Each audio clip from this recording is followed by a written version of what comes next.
तो मेरे को अब दोबारा से फ़्लाइट बुक करनी पड़ेगी, या तो इंडिया की या फिर वहाँ की। मैं जा रहा था वियतनाम, और मेरे साथ एक भैया और है भाई, उनके साथ सेम प्रॉब्लम है।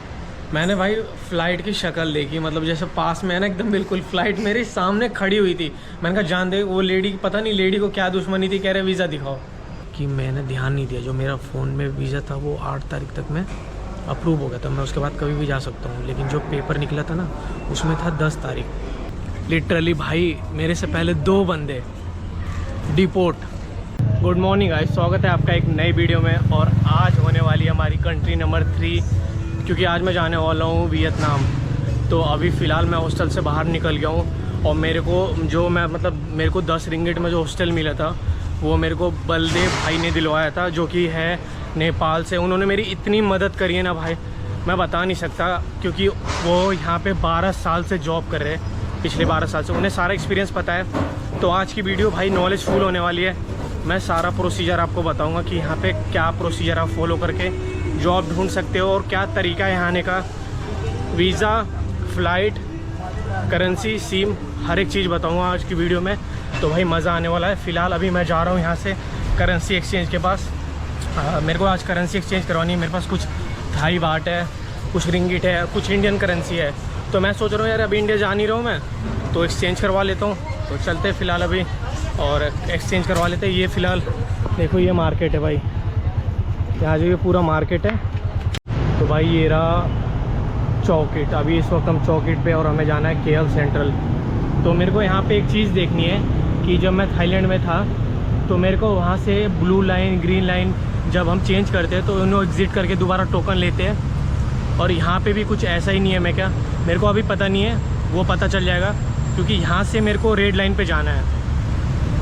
और वहाँ पे मैं देखता हूँ क्या इससे, इसी टोकन से काम चल जाएगा या दूसरा टोकन लेना पड़ेगा एग्ज़िट करके।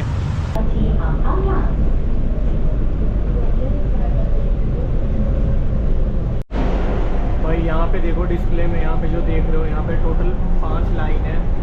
LRT लाइन है, MRT लाइन है, और ERL, और एक KTM लाइन है, और एक स्टेशन करके नाम है। अपने यहाँ पे क्या है कि जनरली एक लाइन है, बट यहाँ पे क्या है कि भाई 5 लाइन है ना, एक में इन्होंने मिक्स कर रखी है। तो इससे क्या है ना कि जो भी मतलब ट्रैवलर्स आते हैं भाई, उन्हें काफ़ी दिक्कत होती है।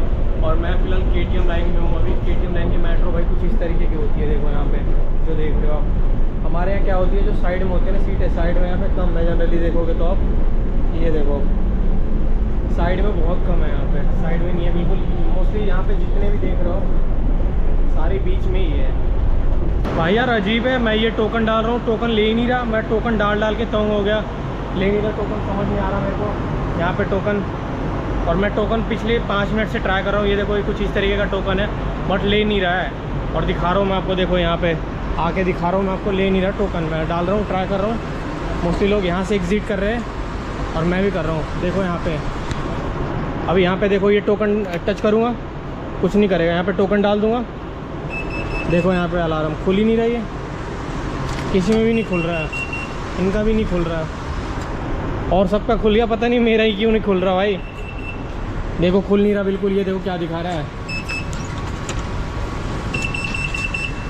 Invalid token. पता नहीं यार क्यों नहीं दिखा रहा, खुल नहीं रहा। अब समझ नहीं आ रहा मेरे को। अब मैं नीचे की तरफ जा रहा हूँ, यहीं से देखता हूँ, कुछ हो जाएगा तो ठीक है, अदरवाइज़ ये मुसीबत आ जाए भाई। एक तो जब आप यहाँ पे मशीनें जो इनकी, यहाँ जब आप टोकन लोगे तो भाई एक तो मशीनें इनकी काम नहीं करती, उन्हें चाहिए एकदम फ्रेश नोट। थोड़ा सा भी बैंड हो ना तो भाई नहीं होगा काम। देखते हैं अब नीचे जाके कुछ हो जाए। सो भाई मैं यहाँ स्टेशन पे था, और मैं यहाँ पे आया। जब मैं स्टेशन पे वहाँ पे टिकट ले रहा था तो मेरे को पड़ी 3 रिंगिट 30 सेंट्स की। बट ये आके मेरे से यहाँ पे कह रहा है मैं एग्ज़िट कर रहा हूँ, तो ये मेरे से कह रहा है कि 3 रिंगिट 70 सेंट्स। मैंने कहा भाई ये तो मेरी गलती नहीं है ना, ये तो मशीन की गलती है ना। तो ये कह रहा भाई मुझे नहीं पता, तुम्हें 40 सेंट एक्स्ट्रा पे करना पड़ेगा। मैंने कहा ठीक है भाई ले ले। फिर इसने मेरे को एग्ज़िट करने दिया है, और मेरे को कह रहा यू वेरी एंग्री ब्रो। मैंने कहा भाई मैं 2 बार मशीन पे गया, कोई सी मशीन नहीं काम कर रहा है। तो मेरे से कह रहा तू इतना गुस्सा क्यों हो रहा है। मैंने कहा भाई गुस्सा नहीं हो तो क्या करूँ। ऐसा है भाई बस का नज़ारा। मैं आपको एक चीज़ बता दूँ कि हालांकि सब बैठे हुए हैं, मैं बता रहा हूँ फिर भी कि मैं आपको एक चीज़ बता दूँगा। और आप सिटी सेंटर से आ रहे हो तो वहाँ से आपको जो लाइन पकड़नी है वो ग्रीन लाइन है, वो आपको सीधा KL सेंट्रल छोड़ेगी। KL सेंट्रल छोड़ेगी तो आपको एक्सप्रेस ट्रेन मिलेगी आपको, जो कि भाई 20 से 22 किलोमीटर छोड़ने के लिए 55 रिंगिट ऑलमोस्ट समझ रहे हो, 1000-1100 रुपये का बैठ रहा है अपना। तो भाई मैं जैसे गया ना तो मेरा दिमाग काम नहीं कर रहा, मैंने कहा 55 रिंगिट, मैंने सोचा भाई 10-15 रिंगिट, इससे ज़्यादा नहीं होगा। तो मैंने कहा मैं नहीं जाऊँगा, मैंने टिकट नहीं लिया, मैं आ गया बाहर। मैंने फिर यहाँ पे लोगों से पता करा तो ये कह रहे कि अब बेसमेंट में जाओ, नीचे आपको बस मिलेगी। और भाई उस बस का जो फेयर है, यहाँ पे देखो ये टिकट है, मेरे को बस का जो फेयर पड़ा है वो सिर्फ 15 रिंगिट में पड़ा है। तो मतलब ये समझ लो कहाँ 55 है कहाँ 15। तो भाई मतलब यहाँ टोटल लूटने वाला काम है। तो ये चीज़ मतलब बस ये मैं आपको इन्फॉर्मेशन दे रहा हूँ, क्योंकि भाई जब भी आते हो आप एयरपोर्ट पे ही आओगे ना। तो काफ़ी देर के बाद मेरे को एक अच्छी सी जगह मिली है और मैं फाइनली अभी आ चुका हूँ बिल्कुल अपोजिट साइड में। हालांकि मैं एयरपोर्ट पे ही हूँ, बट अब यहाँ पे बात करेंगे वीज़ा से रिलेटेड सारे चीज़ की, क्या डॉक्यूमेंट्स है, क्या वीज़ा है और कैसे हम ले सकते हैं आसानी से। तो मैं बता दूं भाई, हम इंडियंस के लिए ई वीज़ा है वियतनाम का, जिसे इलेक्ट्रॉनिक वीज़ा कहते हैं। इलेक्ट्रॉनिक वीज़ा इसे आप ले सकते हो BFS के थ्रू, और एक ऐप है एटलस, उसके थ्रू भी ले सकते हो, और एम्बेसी के थ्रू भी ले सकते हो। बट एम्बेसी जाओगे ना तो आपको BFS के थ्रू भेज देंगे, वो BFS के थ्रू अप्लाई करने के लिए। तो मैं बता दूं भाई BFS में क्या है। BFS में आप जैसे जाओगे डॉक्यूमेंट्स लेके, एक तो आपको जाना पड़ेगा, आपका खर्चा भी होगा जाने में, और फिर वहाँ से आना पड़ेगा भाई। तो मतलब थोड़ा लेंदी प्रोसेस हो जाएगा, एक तो डॉक्यूमेंट सबमिट करो। बट एटलस में क्या है कि एटलस में आपको ऐसा कुछ भी नहीं करना है। एक एटलस ऐप है, मैं आपको दिखा दूंगा प्ले स्टोर पे। सिंपल जाना है, डाउनलोड करना है और उसे लॉगिन करना है। उसे लॉगिन करके भाई वहाँ पे ना एक आपको हर एक कंट्री से रिलेटेड, जो भी कंट्री XYZ जहाँ जाना है उसका वीज़ा मिल जाएगा। तो आपको चूज़ करना है वियतनाम का वीज़ा। अभी मैं ऐप दिखा दूँगा एक्चुअल में ऐप होता कैसा है। तो उसमें करना क्या है कि आपको आपके पासपोर्ट की फ्रंट और बैक दोनों की एक फ़ोटो लेनी है अच्छे से, और उसे क्रॉप कर देनी है पूरी, ठीक है, साइड का कुछ भी ना दिखाई दे। और एक अपनी एक अच्छी सी फ़ोटो लेनी है, बैकग्राउंड पूरी वाइट होनी चाहिए, कोई लाइनिंग वाइनिंग ना हो फेस पे। जैसे इन सारी की फ़ोटो ले लोगे आप, तो वियतनाम में ऑप्शन में ऑन करोगे, जैसे उस वियतनाम के ऑप्शन को ऑन करोगे आप वीज़ा के लिए, तो वहाँ पे आपको वो एक लाइन से पूछता जाएगा कि आपके पासपोर्ट से रिलेटेड जानकारी, जैसे कि आपका एक्सपायरी डेट, वैलिडिटी, आपकी नेशनैलिटी, एज, जो भी है, ये सारी चीज़ आप फिलअप करते जाओगे। तो फिर उसके बाद $20 उसकी फ़ीस है, जो वीज़ा की फ़ीस है। तो वो $1 उसकी फ़ीस होगी, वो आपको सबमिट करने के लिए बोलेगा। वहाँ पे आप सबमिट करोगे तो वो तो सिर्फ आपकी वीज़ा की फ़ीस है, बट जो इसकी फ़ीस है वो 700 रुपये फ़ीस है। और इसे क्या है कि जैसे आप इसे डन कर दोगे तो आपको एक वैलिड टाइम मिलेगा कि 7 दिन, 8 दिन, जो भी 6 दिन है। मैंने अप्लाई किया था 2 तारीख में और मेरा आने वाला था 8 तारीख को। तो भाई बिल्कुल 3 बजे का टाइम दे रखा था और 2:35 पे मेरा आ गया। तो मेरे को कोई दिक्कत नहीं हुई, बिल्कुल ईजिली है और आसान है भाई। BFS के थ्रू BFS जाओगे, परेशान होगे, भाड़ा भी लगाओगे तो अपना टाइम भी बर्बाद होना है। और यहाँ पे क्या है कि भाई उतना महंगा भी नहीं है, $20, 2000 के समथिंग का था, और 700 मैंने उसका पे कर दिया फ़ी, 2700। हालांकि BFS का भी फ़ीस है भाई, उसमें भी टाइम है, उसमें जाना आना पड़ता है। तो यही है उसके डॉक्यूमेंट्स हैं। और मैं बता दूं कि भाई जब मैं कोलकाता से आया था तो मेरे साथ सेम सीन हुआ था कि एयर एशिया में 7 किलो तक का अलाउड था, और इस बार भी भाई सेम सीन है, मेरे पास 7 किलो का अलाउड है। और देखोगे तो ये भाई एक कम्फर्ट सा बैग ले रखा है मैंने, और ये लैपटॉप का है, तो दोनों का वेट करीब 13 किलो है। तो मैं बता दूं कि भाई इस बार मैंने क्या किया है कि मैं 3 दिन पहले, हालांकि मैंने उस वीडियो में आपको बताया नहीं था, बोला था मैंने, दिखाया नहीं था, मैं दिखा करके दिखाऊंगा आपको। कैरी कर लिया, मतलब एक्स्ट्रा लगेज ऐड कर लिया, वो कैसे करते हैं मैं बता दूंगा। तो उसके मेरे को पड़े सिर्फ 900 रुपये। और भाई जब एयरपोर्ट पे आप फंसोगे ना तो पूरे 5000 आपसे लेंगे ये लोग, 5000, 4000 जो भी है, जो बोल दिया वो लेंगे आपसे। तो आपको करना क्या है, सिंपल मैं आपको एक तरीका बताता हूँ, जो उस तरीके को फॉलो करके आप बच सकते हो। ये एयर एशिया बोर्डिंग पास, ठीक है, आपने स्क्रॉल करना है, इसे तीसरे लाइन पे आके क्लिक करना है, ठीक है। यहाँ पे आपको, एक मिनट, यहाँ पे आपको आपका PNR नंबर और फर्स्ट नेम, मेरा जितेंद्र यादव है, देखो मेरा सारा फिलअप है, ये मेरा PNR नंबर है और मेरा फिलअप हो गया नेम। अब मैं यहाँ पे स्टार्ट चेक इन पे करूँगा। अब यहाँ पे देखो 2 ऑप्शन खुल के आ रहा है आपके सामने, व्यू ई बोर्डिंग पास। तो भाई बोर्डिंग पास हमने ऑलरेडी ले रखा है, हमें ज़रूरत नहीं है। परचेस एड ऑन, इस पर हम क्लिक करेंगे दूसरे नंबर पे।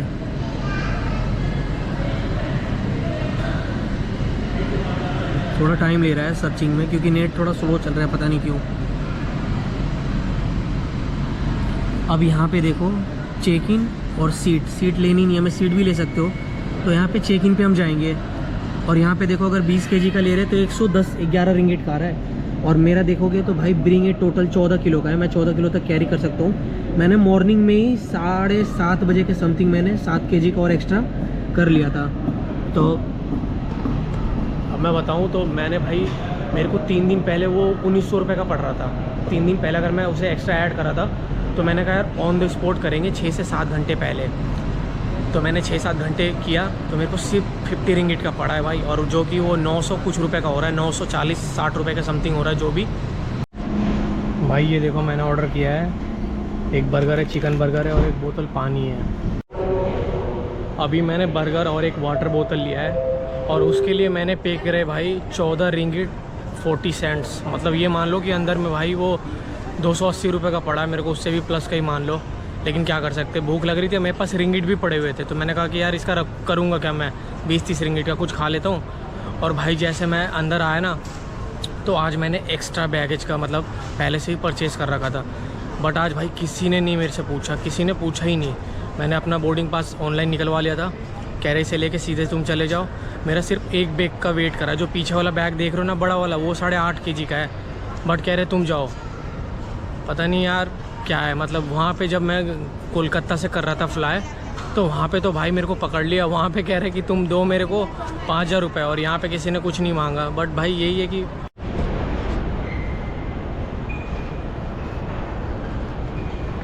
भाई यहाँ पे जब लॉन्ग टाइम की मतलब वेटिंग होती है ना तो लोग यार लेट जाते हैं, क्योंकि भाई आदमी एक लेवल तक कंट्रोल कर पाता है ना, बट लेवल से ऊपर चला जाए ना तो आदमी अनकंट्रोल हो जाता है। अभी देखो कुछ फॉरेनर्स वहाँ पे पड़े हुए थे नीचे, मतलब सो रहे थे कोने में, कपल्स थे वो।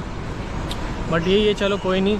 अभी फ़िलहाल मुझे भी भाई 3 घंटा वेट करना है। फ़िलहाल मैं वो कुर्सी ढूंढ रहा हूँ जिसमें मैं बैग रख के आराम से घूम पाऊँ और आपको दिखाऊँ। मैं मेरे पास 200 रिंगिट पड़े हुए थे और मैंने 200 रिंगिट का ना कन्वर्ट कराया, ठीक है, वियतनामी डोंग, जो कि उसने मेरे को दिए 10,30,000 और बनते थे 10,77,000। वो 47,000 अगर कन्वर्ट करोगे इंडियन करेंसी में तो मे भी 151-52 रुपये का समथिंग हो रहा है, 151। तो भाई कुछ ज़्यादा लिया नहीं है, मतलब ठीक है 150 रुपये तो भाई मिनिमम कोई भी लेता है, इतना तो कहीं पे भी ले लो। और एयरपोर्ट पे कर लो, एयरपोर्ट पे आया मैं पूछने के लिए तो भाई मेरे से 450 रुपये मांग रहे थे वो, जो मैंने कन्वर्ट करा। तो मैंने कहा कि नहीं भाई मेरे पास फ़िलहाल अभी 3500 रुपये है, 3500 बता रहा हूँ, 3300-3400 रुपये इंडियन करेंसी है, तो मैं वहीं करवा लूँगा। एयरपोर्ट पे उतरूँगा, एयरपोर्ट से जब सिटी में जाऊँगा, फ़िलहाल इतने में काम चल जाएगा हमारा काफ़ी दिन तक, तो वहाँ पहुँच के देखेंगे क्या करना है। भाई यहाँ पे ये देख लो ये कितने कॉस्टली है भाई। वहाँ पे मार्केट में मैं ऐसे 3-3.5 रिंगिट में ख़रीद रहा था, यहाँ पे देखो 7 रिंगिट, 7.5 रिंगिट, 2.5 रिंगिट का होता था वहाँ पे ये। भाई यहाँ पे देखो डिस्प्ले पे कुछ इस तरीके से सारी फ़्लाइटें शो हो रही है। अभी अपने जाना है यहाँ पे होचिमिन सिटी, ये रही होचिमिन सिटी, 3-9 7:35 पे, तो चलते हैं। फ़िलहाल अभी 6:30 बज रहे हैं। तो भाई एक बहुत बड़ी समस्या आ गई, मैंने देखा नहीं, और यहाँ पे ध्यान से देखो इस पे दिखा रहा है गुड फॉर एंट्री वैलिड 10/7/2024। सो भाई मेरे साथ जो हुआ और मैं यहाँ पे आया, मेरी मतलब कोई किसी तरह की कोई भी सुनवाई नहीं हुई। इन्होंने मतलब कोई वो नहीं दिया, कह रहे कि आपको दोबारा फ़्लाइट बुक करनी पड़ेगी और वहाँ जाना पड़ेगा।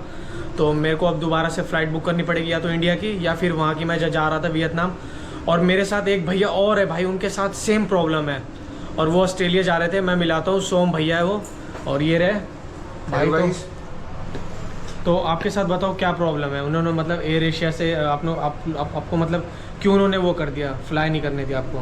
मेरे भाई मेरी फ़्लाइट थी बैंकॉक टू कोलालमपुर, फिर कोलालमपुर से मेलबर्न, बट मैं बैंकॉक से चढ़ा नहीं।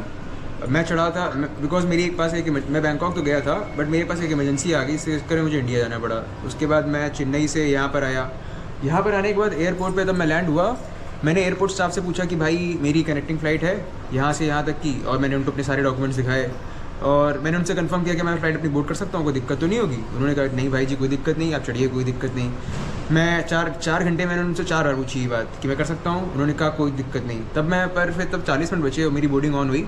मैं बोर्डिंग में पहुँचा, वहाँ पर उन्होंने मुझे सीधे मुँह पे मना कर दिया और उन्होंने कुछ एंटरटेन नहीं किया और इतनी बदतमीजी से बात करी कि भाई मैं तुम्हें क्या बताऊँ। ये इनका रिएक्शन था। ये एयरपोर्ट इंटरनेशनल एयरपोर्ट है, ऐसे ट्रीट नहीं किया जाता है अपने कस्टमर्स में। बस मैं एयर एशिया से यही कहूँगा। इनकी जो सर्विस है ना भाई, इतनी वर्स्ट सर्विस है ना, मत पूछो। जाओगे जैसे काउंटर पे बात करने के लिए ना, तो भाई पहली बात तो ये बात नहीं करना चाहेंगे आपसे, और जब आप अपनी प्रॉब्लम बताओगे ना तो ये सुनेंगे भी नहीं और अपनी बहस करना चालू कर देंगे। पहलेंगे नहीं भाई तुम दूसरी टिकट बुक करो। मतलब एक जो कहते हैं ना लीचड़पना, भिखारियों वाला, तो सेम है भाई एयर एशिया का। अंदर जो सीटें भी देखोगे ना, छोटी छोटी सीटें, तो बस ये कि चीप होती है तो हम कर लेते हैं। अदरवाइज़ और कोई फ़्लाइट होती है ना भाई, कोई भी एयरलाइन, तो वो सुन लेती है। जैसी एयरलाइन है, मतलब एयर एशिया की जो एयरलाइन है भाई, इसकी मतलब काफ़ी सारी कंप्लेन है। और हमारे साथ जो हुआ ना भाई, किसी के साथ भी हो सकता है वैसा। तो यही है कि मतलब सारा चीज़ जो भी है वैलिड रखो, टाइम से आओ।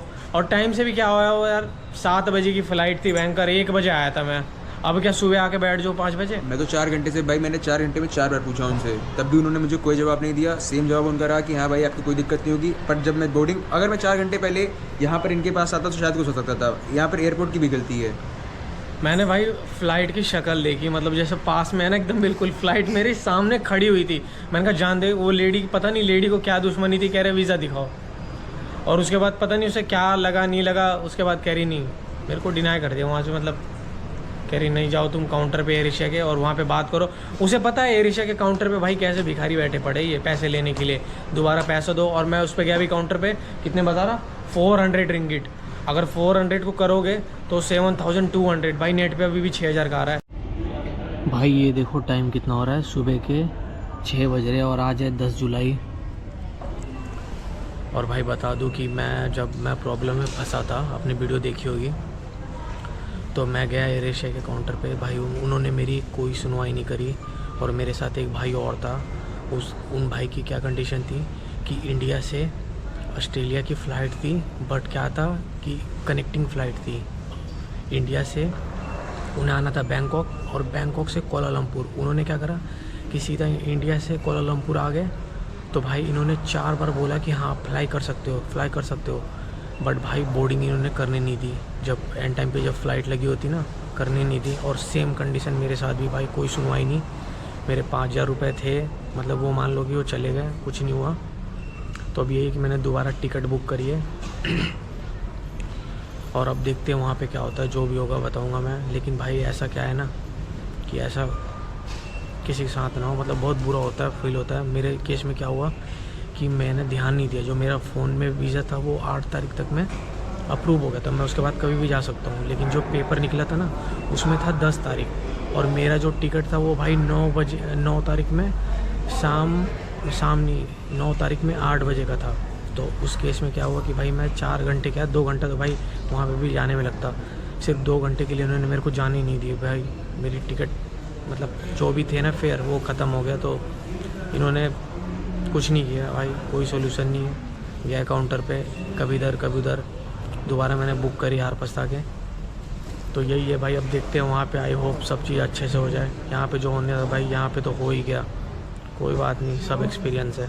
ये चीज़ एक बहुत बड़ी सीख है कि भाई एयरपोर्ट पे हम जो सोचते हैं ना 1 घंटा पहले चले जाए कि भाई मेरा वीज़ा कल से होने वाला है और 1 घंटा पहले मैं, तो भाई आपको फ्लाई नहीं करने देंगे। तो इस चीज़ का भाई ध्यान रखना है आपको। ये बहुत बड़ा एक्सपीरियंस, मतलब बहुत बड़ा वो है सीख। सो गाइज़, मलेशिया में जो भी हुआ उसे भूल जाओ, बट वेलकम टू वियतनाम। तो भाई मैं बता दूं कि मैं जैसे काउंटर पे गया ना, मेरे से पहले 2 बंदे, लिटरली भाई मेरे से पहले 2 बंदे डिपोर्ट। मैंने सोच लिया कि 100% मैं भी डिपोर्ट होऊंगा, क्योंकि भाई वो भी फॉरेनर से थे। अब ये नहीं पता किस कंट्री से थे, क्योंकि गोरे से थे वो, अब पता नहीं कौन से देश से थे, लेकिन मुझे ये नहीं पता। लेकिन भाई मेरे को अंदर से ना कि बस मैं महादेव कर रहा कि नहीं भाई, मेरा मतलब आज मुझे डिपोर्ट नहीं होना है भाई। काफ़ी बार हो चुका हूँ मैं, तो मेरे को बस यही लग रहा था। लेकिन मैं जैसे गया ना भाई काउंटर पे, मेरे से एक भी सवाल नहीं पूछा, एक भी सिंगल नहीं। मेरा पासपोर्ट 2-3 मिनट तक देख रहा था और मेरे से बोर्डिंग पास मांगा उसने, मैंने बोर्डिंग पास दे दिया। उसके बाद कह रहा कि वेलकम टू वियतनाम। भाई मेरे सामने जो 2 बंदों को उसने वो करा है, लिटरली बता रहा हूँ, मेरी मतलब हालत ख़राब हो गई थी कि बेटा तू भी गया आज। लेकिन चलो फाइनली मिल गई एंट्री। कुछ ऐसा है भाई एयरपोर्ट, देखो